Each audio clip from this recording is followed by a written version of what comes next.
Príjemný dobrý deň všetkým vám, ktorí ste prišli privítať olympijskú štafetu. Poprosím pani prezidentku, aby privítala delegáciu olympijského výboru.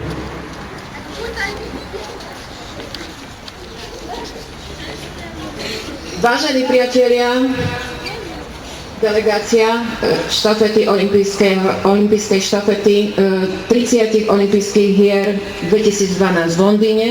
Dovolte mi, aby som privítala na pôde všetkých, ktorí sa chcú pripojiť k symbolom olympijského ohňa a aby aj Rožňava mohla podporiť týchto našich športovcov.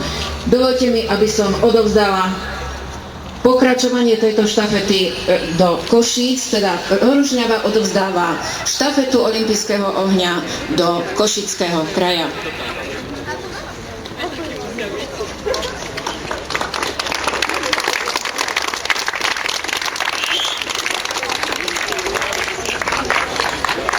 Poprosím pána Budaja z olympijského klubu Košice, aby sa vám prihovoril.